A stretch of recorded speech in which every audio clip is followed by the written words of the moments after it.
sein de la collectivité le 1er avril 1985. Retraitée depuis le 1er juillet 2023, elle a occupé un poste d'agent d'entretien. Et Madame Puy Véronique, agent décédée le 5 mai 2023, à l'âge de 56 ans. Madame Puy est arrivée au sein de la collectivité le 1er novembre 2015. Elle a occupé le poste d'accompagnement à la mobilité interne et au reclassement. Je n'oublie pas d'avoir aussi une pensée toute particulière pour les victimes du drame qui s'est déroulé à Annecy, et sans oublier, bien entendu, cet énième féminicide qui a lieu ici, à Dunkerque, dont a été victime une Dunkerquoise. Il faut qu'on continue à lutter contre la violence faite aux femmes, et c'est ce qu'on fait ici, à Grande-Synthe. En préambule, je salue la présence à mes côtés de Madame Stéphanie Pidou-Fournier, DGA, et je la remercie d'avoir bien voulu pallier l'absence exceptionnelle de notre directeur général des services, Monsieur Philippe Limousin. Quelques informations sur la vie communale, en ouverture de cette séance un peu particulière, puisqu'elle ne comporte que 2 points à l'ordre du jour. Le premier imposé par l'État à cette date, comme dans toutes les communes de France, afin de désigner la liste des candidats aux fonctions de délégués et suppléants pour les élections sénatoriales du 24 septembre prochain. Et le second, s'agissant d'une convention de financement avec la communauté urbaine de Dunkerque sur le sujet tant important de l'îlot des Peintres. Sujet à convention à délibérer avant la date du prochain conseil communautaire de juin. C'est pour ça que je vous propose de présenter cette délibération ce soir et non pas le 27 juin prochain où on se tiendra un conseil municipal plus classique et traditionnel. Je souhaite mettre à l'honneur les agents de la ville, plus particulièrement les équipes des EPN, Espaces publics et nature, la direction de la communication, le service de la transition écologique et sociale, l'université populaire, la biodiversité et les espaces naturels, qui ont préparé le protocole, je ne l'oublie pas non plus, qui ont préparé avec grand soin la visite du jury pour le concours national du label des villes et villages fleuris et du cadre de vie, visite qui a eu lieu le 18 avril dernier.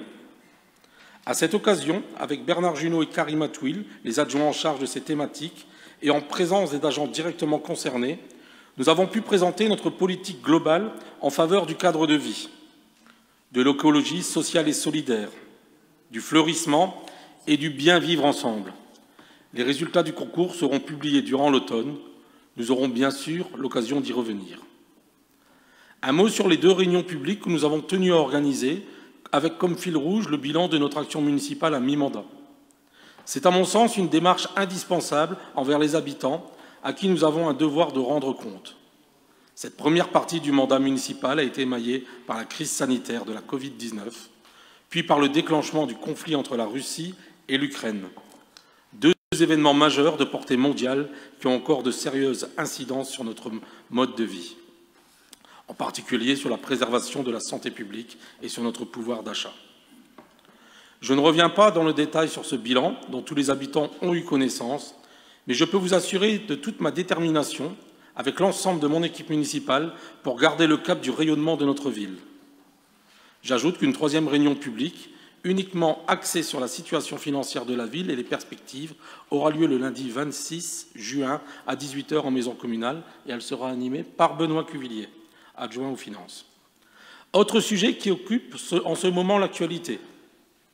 Il s'agit du projet que nous avons proposé de mise en place de la semaine des 4 jours pour le personnel de la mairie. Ce projet a pour intention de proposer aux agents une solution de conciliation entre la vie professionnelle et la vie personnelle. Il s'inscrit dans le prolongement de l'application des 1607 heures annuelles avec une augmentation de la variabilité des horaires du personnel que nous avons mis en place. Je précise que nous n'en sommes qu'au premier stade de la réflexion, de la concertation avec les organisations syndicales ainsi qu'avec les agents via les réunions de service. En tout état de cause, je précise que cette mesure ne s'appliquera que sous 2 conditions. Premièrement, chaque agent aura le choix d'y adhérer ou non, ou de rester donc sur le modèle des 5 jours actuels. Et deuxièmement, aucune diminution de salaire ne sera pressentie et ne sera effective. Sachez qu'une réunion d'information et d'échange avec l'ensemble du personnel municipal se tiendra dans le courant du mois de septembre.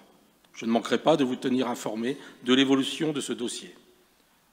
Une information de dernière minute, puisqu'elle date d'hier à Lyon, où la ville de Grande-Synthe s'est vue décerner le Grand Prix national des territoires en transition. Nous sommes partis des 14 lauréats et j'aurai l'occasion de passer la parole à Karima Touil, puisque c'est sa délégation et elle était avec moi hier à Lyon pour recevoir ce prix, qui va vous en dire quelques mots.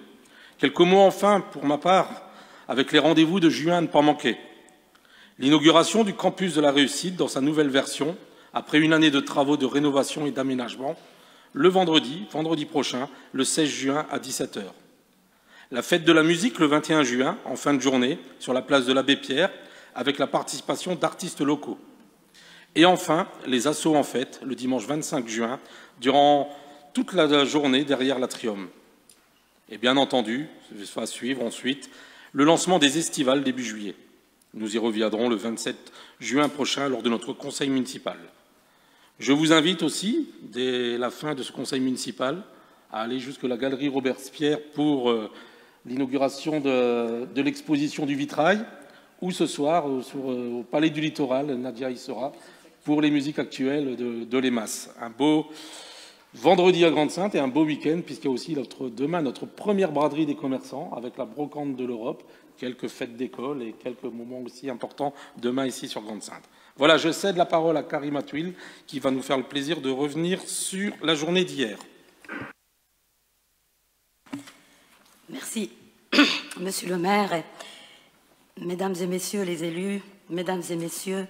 D'abord, je vous prie de bien vouloir excuser la voix quelque peu cassée, déraillée, mais j'essaierai de me faire comprendre. Et je vous remercie d'avance pour votre écoute. Alors, comme vient de le rappeler Monsieur le maire, en partenariat avec le département du Rhône, l'association Mon Avis Citoyen et le journal des départements ont honoré notre ville et décerné à Grande-Synthe le prix national Territoire en transition, transition au pluriel, consacrant le caractère transversal et systémique des transitions et des actions politiques qu'elles sous-tendent.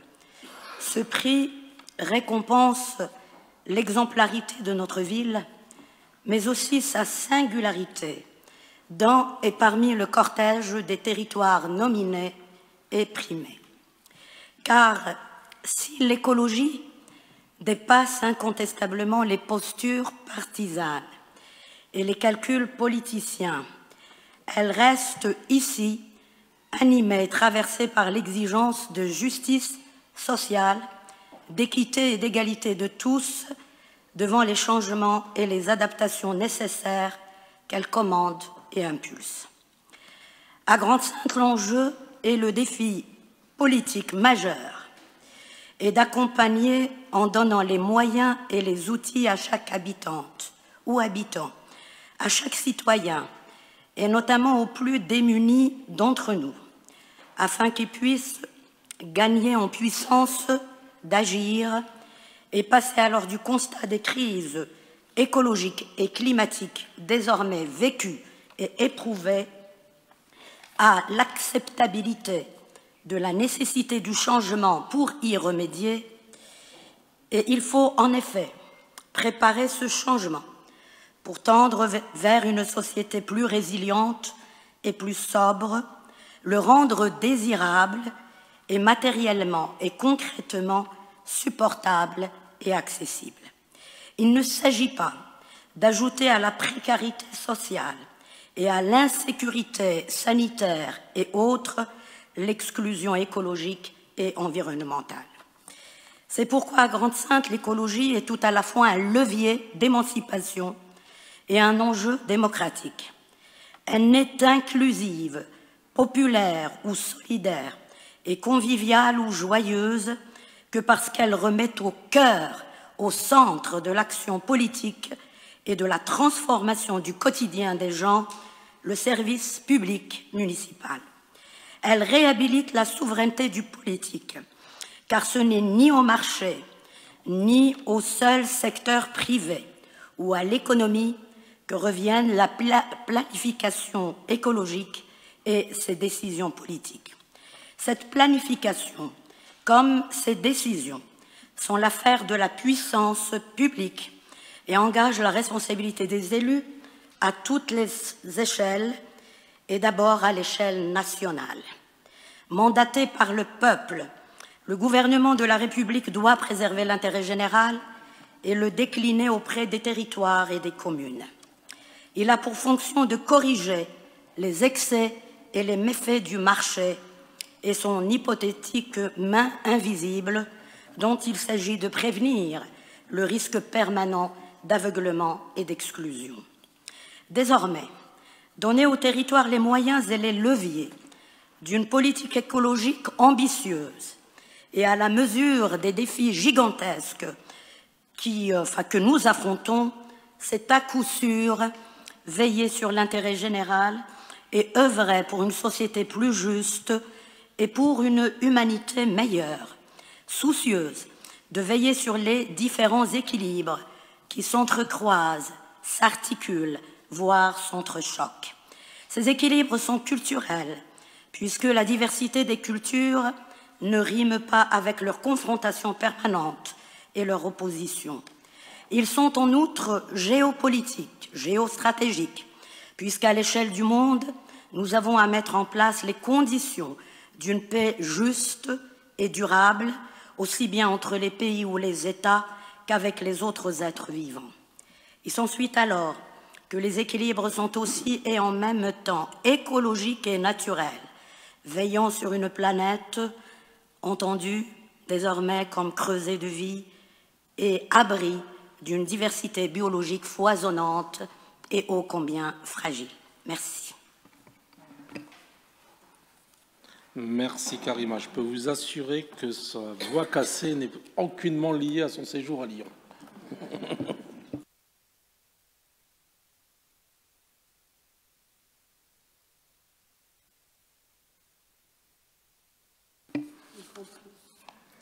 Voilà, donc je vous propose que le secrétaire de la réunion soit M.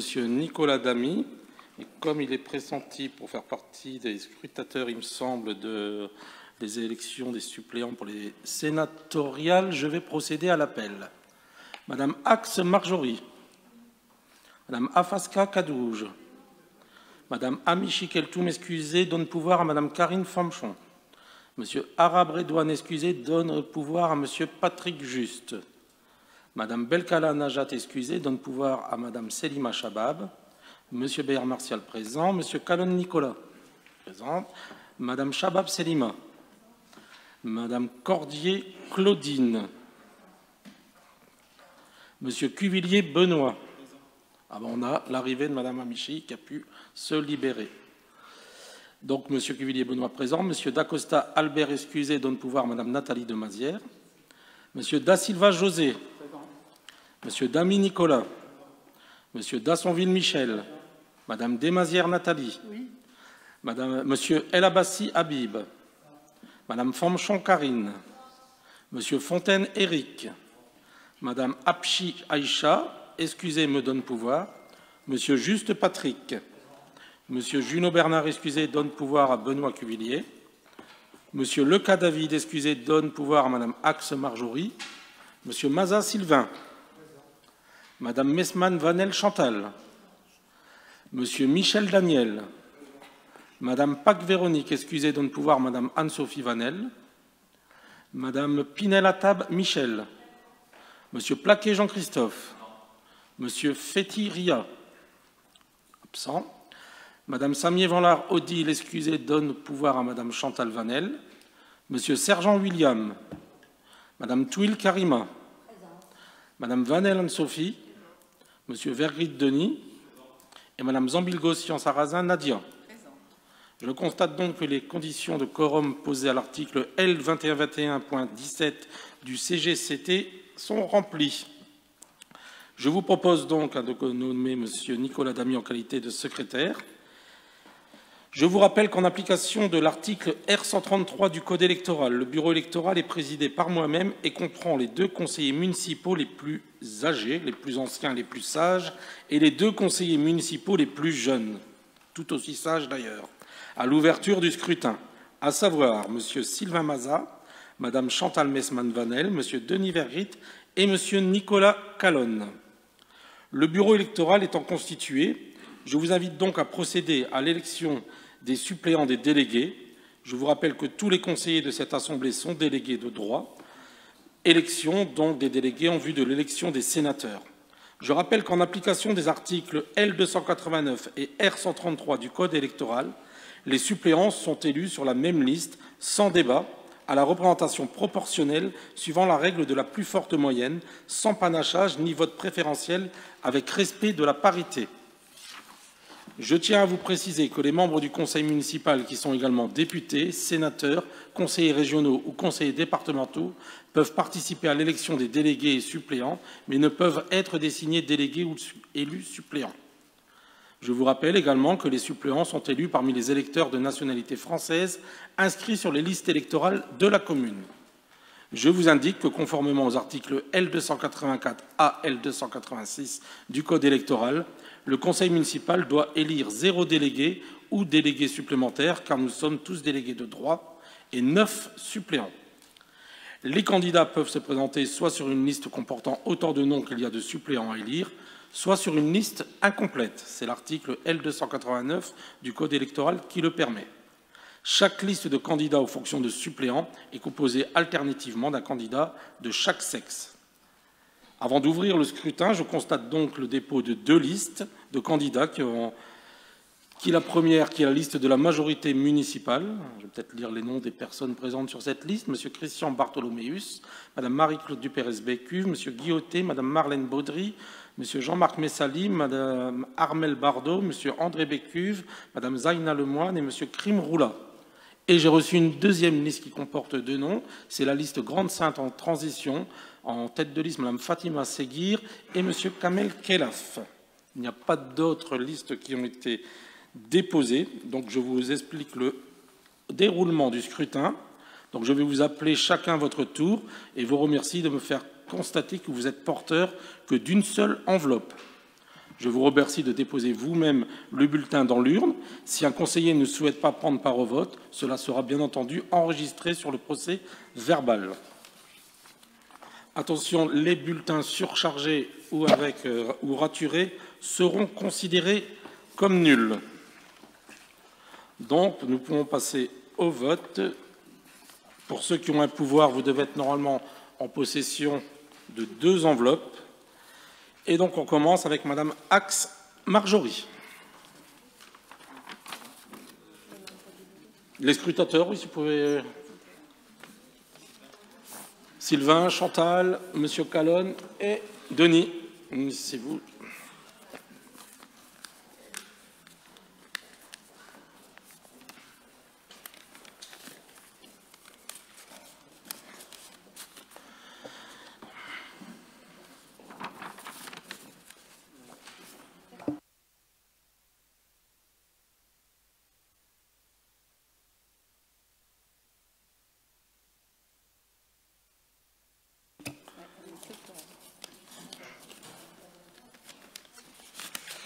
Madame Afaska Kadouj.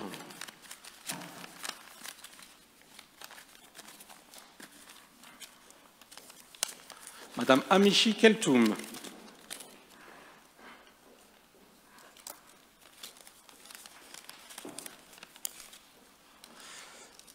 Monsieur Arab Redouane, représenté par Monsieur Patrick Juste, qui a son pouvoir.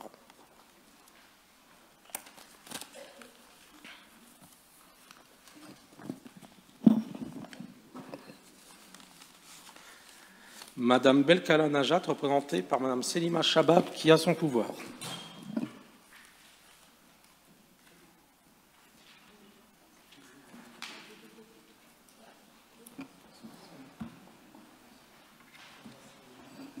Monsieur Martial Beillard.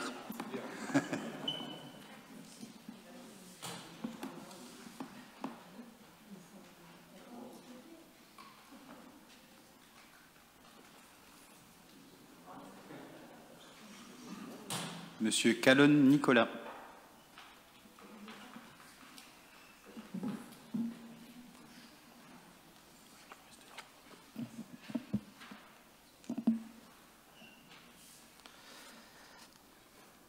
Madame Chabab Selima.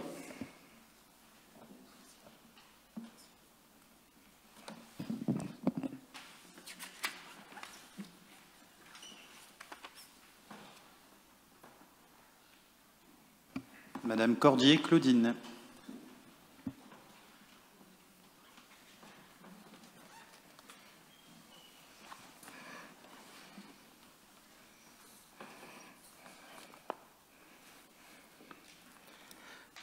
Monsieur Cuvillier Benoît.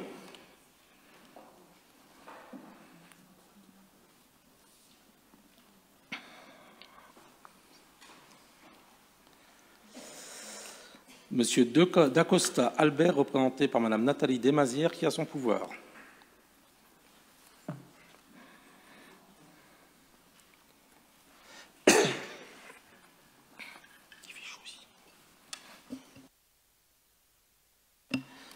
Monsieur Da Silva José.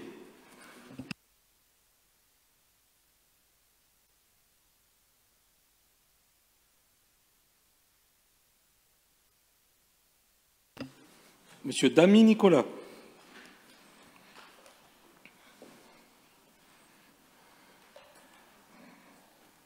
Monsieur Dassonville Michel.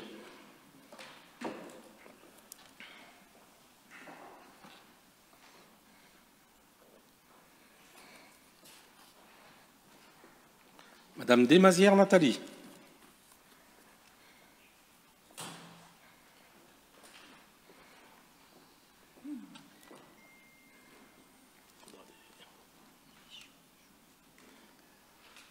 Monsieur El Abbassi Habib.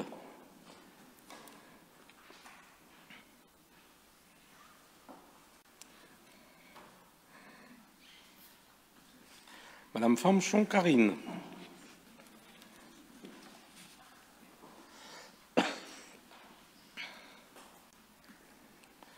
Monsieur Fontaine Éric.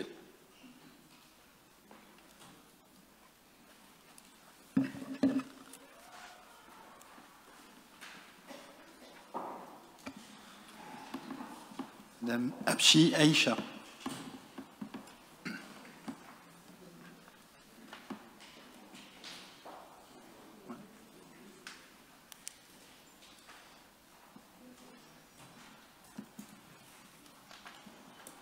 Monsieur Juste Patrick.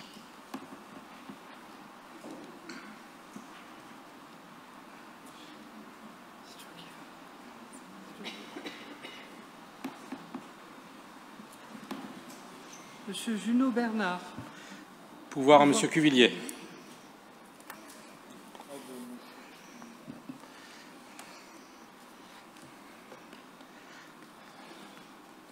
Ça fait du bien. Monsieur Leca David, pouvoir à Madame Axe Marjorie.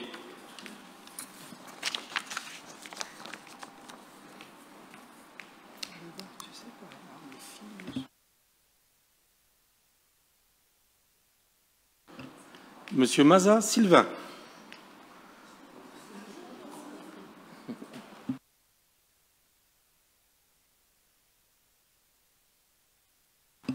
Madame Mesmad Vanel Chantal.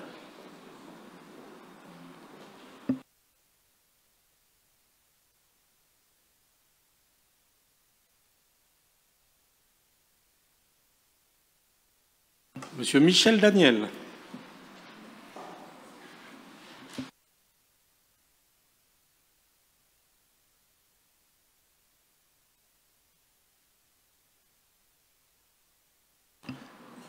Madame Pâques Véronique, pouvoir à Madame Anne-Sophie Vanel.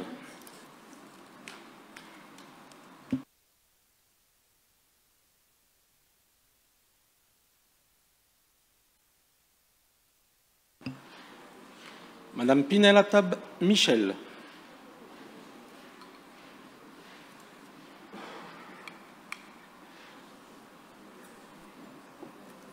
Monsieur Plaquet Jean-Christophe.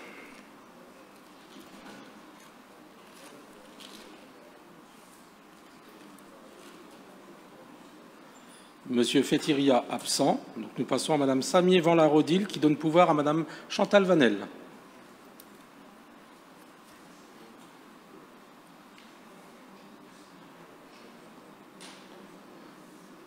Monsieur Sergent William.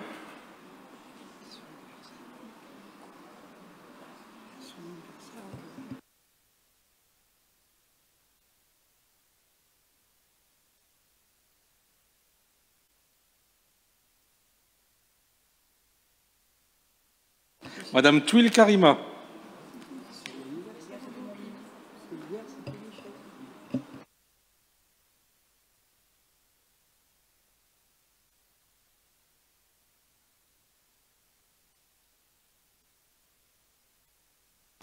Madame Vanel Anne-Sophie.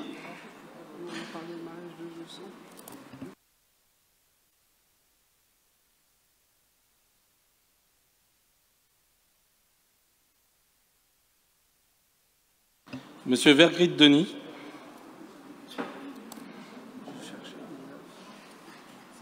Et Madame Zambil-Gossian Sarrazin Nadia.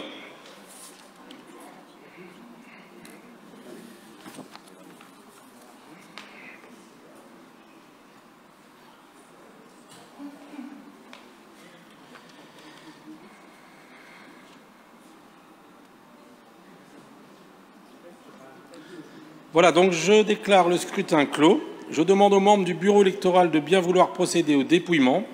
Je rappelle que les bulletins déclarés nuls par le bureau, les bulletins blancs ou les enveloppes qui les contiennent, seront sans exception signés par les membres du bureau et annexés au procès-verbal avec mention de la cause de leur annexion.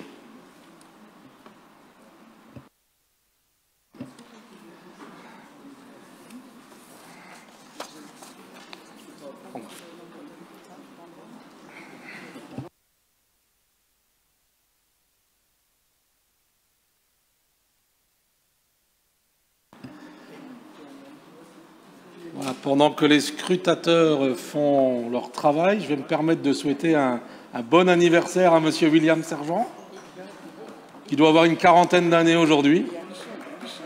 Et hier, c'était l'anniversaire de Monsieur Michel Dassonville, qui n'est pas scrutateur, vous avez compris, ce n'est pas le plus ancien. D'ailleurs, ce n'est pas le plus sage non plus.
Majorité municipale.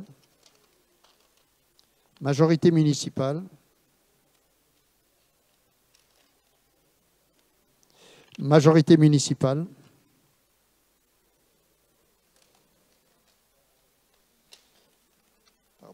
Majorité municipale.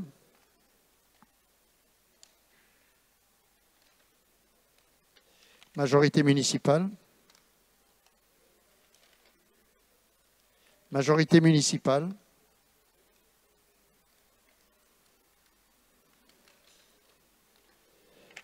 Majorité municipale.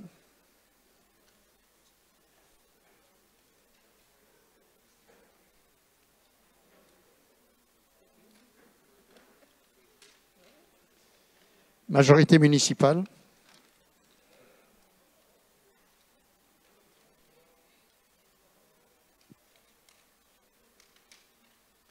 Grande-Sainte en transition.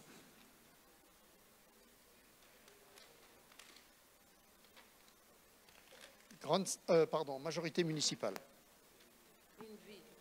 Et une enveloppe vide.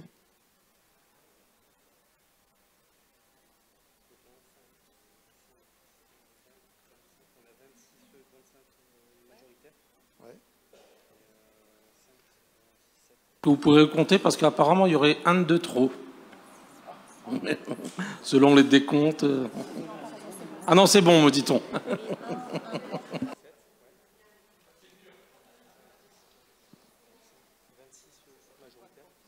Si vous pouvez les quatre signer l'enveloppe du blanc, s'il va falloir qu'on produise.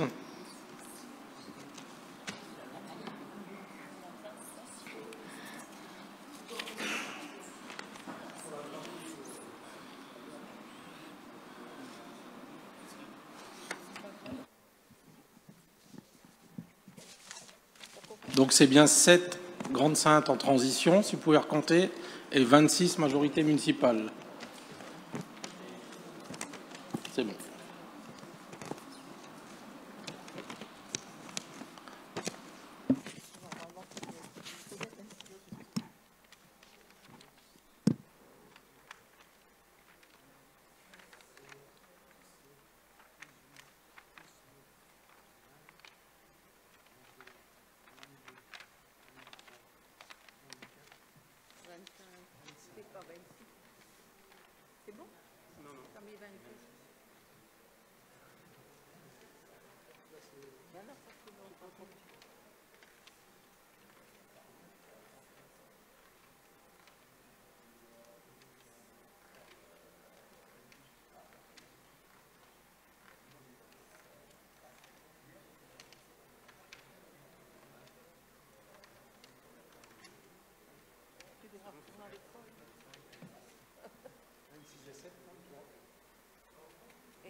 Voilà, donc je viens de voir les résultats.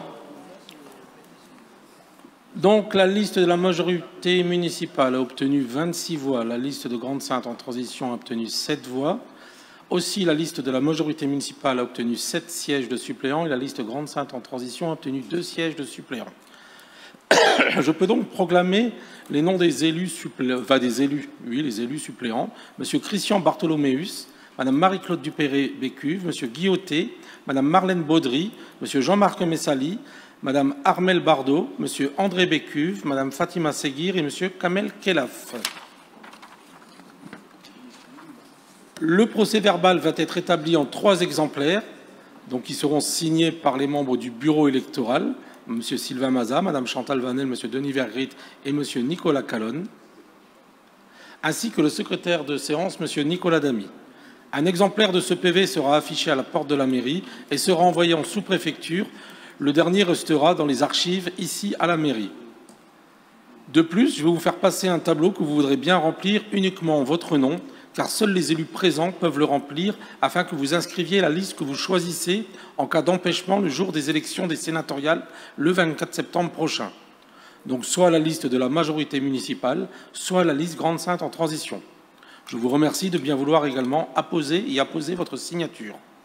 Le procès-verbal dressé et clos sera donc ce 9 juin vers 18h40, à l'heure exacte sera indiquée. Et donc nous pouvons poursuivre l'ordre du jour de notre conseil municipal. Un seul point à l'ordre du jour, en plus de celui de l'élection des suppléants. Et je passe tout de suite donc la parole à Madame Michèle Attab-Pinel pour la convention Q de Spadeville pour l'îlot des Peintres. À toi, Michèle. Merci, Monsieur le maire. Monsieur le maire rappelle à l'Assemblée qu'une concession d'aménagement a été notifiée le 10 février 2021 par la communauté urbaine de Dunkerque au profit de la SPAD, concession relative à l'aménagement de l'îlot des Peintres à Grande-Synthe. La concession d'aménagement a pour objet le réaménagement de la rue Rigaud en maille est-ouest paysager, l'achèvement de l'aménagement de la rue Laurencin en maille nord-sud paysager, l'achèvement de l'aménagement des rues partagées Claudel et Louis, l'achèvement de la requalification de la rue David, partie nord, et la création d'un nouveau square. L'aménagement prévisionnel qui sera réalisé par le concessionnaire doit permettre la réalisation d'un programme prévisionnel global des constructions comprenant 12 780 mètres carrés de surface de plancher de logement. La concession d'aménagement prévoit notamment la réalisation d'espaces verts, des réseaux d'éclairage public, ainsi que l'installation de mobilier urbain qui relèvent de la compétence de la ville et doivent lui être remis à leur achèvement. La dite concession prévoit également les mesures de rétrocession relatives à l'assainissement et la voirie, compétences relevant de la communauté urbaine de Dunkerque. Dans ce cadre, la ville de Grande-Synthe versera à l'opération une participation pour remise d'ouvrage, participation destinée au financement des équipements suscités relevant de sa compétence. Sur la base du bilan prévisionnel arrêté au 31 décembre 2022 par la SPAD, la participation de la ville s'établit à 1 483 349 €, hors taxes, décomposée comme suit. Participation financière directe, 1 296 795 € hors taxes. Participation en nature par rapport du foncier à hauteur de 186 554 € hors taxes. Cette participation financière sera versée directement à la SPAD en sa qualité de concessionnaire d'aménagement. Une convention tripartite sera signée entre la ville de Grande-Synthe, la communauté urbaine de Dunkerque et la SPAD. Cette convention précisera les conditions de versement de la participation, réalisation des actions d'aménagement, remise des ouvrages et contrôle. La ville de Grande-Synthe prendra les mesures appropriées pour inscrire à son budget les crédits nécessaires au respect de ses engagements selon l'échéancier établi par l'aménageur. Il est demandé à l'Assemblée de se prononcer sur cette délibération. Merci. Y a-t-il des demandes de prise de parole? Madame Chabab. Est-ce que la SPAD a une date butoir pour réaliser tous ces travaux ou on attend l'échéancier? On attend l'échéancier. D'accord. Là, ils ont commencé le grignotage de la deuxième tour. La troisième tour devrait être grignotée avant la fin de l'année, normalement, selon le prévisionnel. Et après, ils pourront passer dans la phase reconstruction. Donc ouais, ça risque d'être long. Voilà. Oui, et bien entendu, en plus, là, on vous met l'engagement financier de la ville de Grande-Synthe à hauteur de 1 483 349 €. Mais bien sûr qu'on va délibérer à chaque fois qu'on va se sortir de l'argent sur cette opération. D'autres demandes de prise de parole? Non, je vous propose de passer au vote sur donc cette délibération concernant la convention CUTS-Patteville sur l'îlot des Peintres à Grande-Synthe. Y a-t-il des votes contre? Non. Des abstentions? Non plus. C'est voté à l'unanimité. Je vous en remercie. Donc, ainsi se clôture notre conseil municipal. Je vous souhaite une bonne soirée et vous donne rendez-vous pour le prochain conseil municipal plus traditionnel qui aura lieu le 27 juin. Je demanderai aux 4 membres du bureau de bien vouloir rester pour pouvoir signer les différentes formalités. Bonne soirée à tous.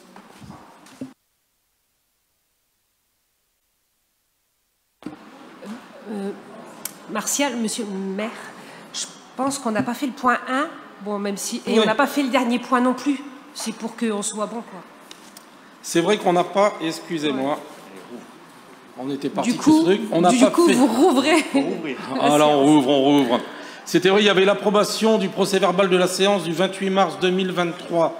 Y avait-il des demandes de correction ou des demandes de précision uniquement sur la forme et non pas le fond? Il n'y en a pas, donc on peut considérer que c'est voté à l'unanimité, je vous en remercie.